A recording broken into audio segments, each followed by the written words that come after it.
So for the first assignment of our basic seminar 7, we asked you to paraphrase an academic paragraph.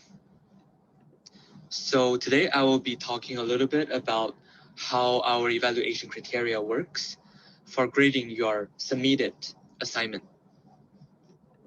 So there are two components that have made up our grading criteria, and there are two priorities. The first priority is the quality of the paraphrase itself, and the second one is the quality or the skills of your writing.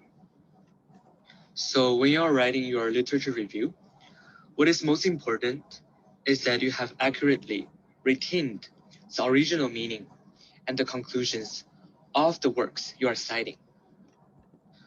Not only that, you have to remain the original meaning of the work itself, but also you also have to demonstrate that you have understood fully the meaning and the implications of the works you have cited. And the second component is the quality of your writing, including the structure of your sentences and paragraphs. You should show a logical flow, and you should demonstrate the connection between the different works you are citing. You are not just randomly putting all the works you are citing together, but also organize them in a way that is logical and clearly understandable.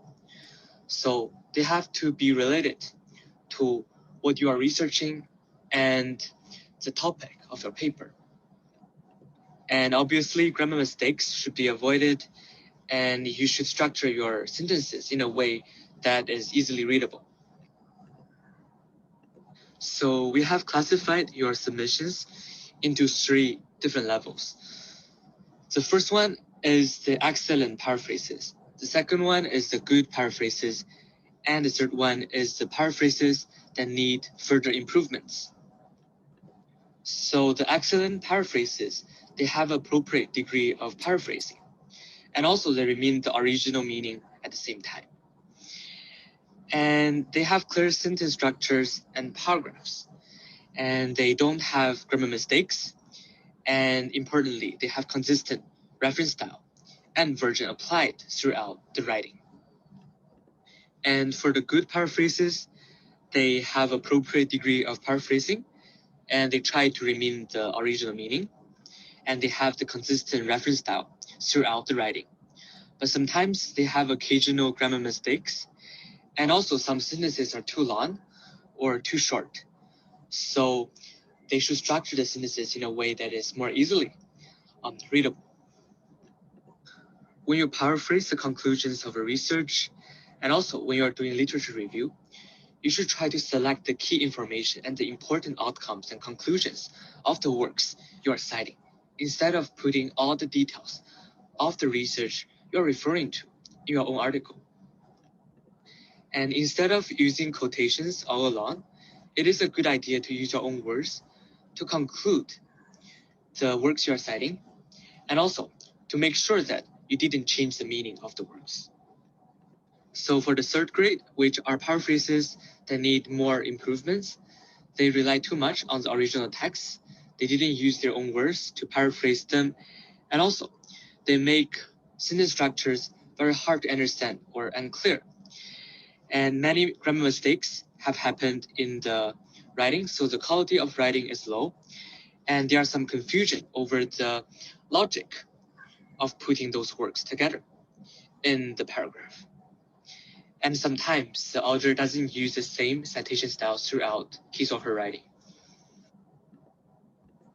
Here are some general suggestions and advice we provide you for your future paraphrases in your own research. So first, you should paraphrase enough and rely less on the exact wordings of the original text.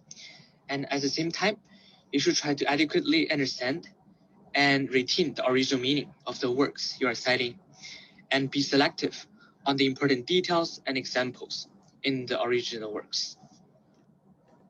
You should keep it concise and avoid showing irrelevant information, and spend enough time to check for your grammar mistakes. And also you should check whether you have cited the works clearly, and whether you have used the same reference style throughout your work. You should try to improve on the clarity of your sentence structures and paragraphs and the layout of your writing in general. And also you should show the connections and relations between the works you are citing and how they relate to the topic of your paper. And sometimes you can use logical connectors so that the audience or the readers can easily understand what you are talking about. Remember again that the bottom line is that you have cited all the works which are not from your own research. Because you are borrowing the ideas and arguments and conclusions from other scholars, you should recognize their efforts in contributing to this literature. You should not steal their ideas without acknowledging their efforts.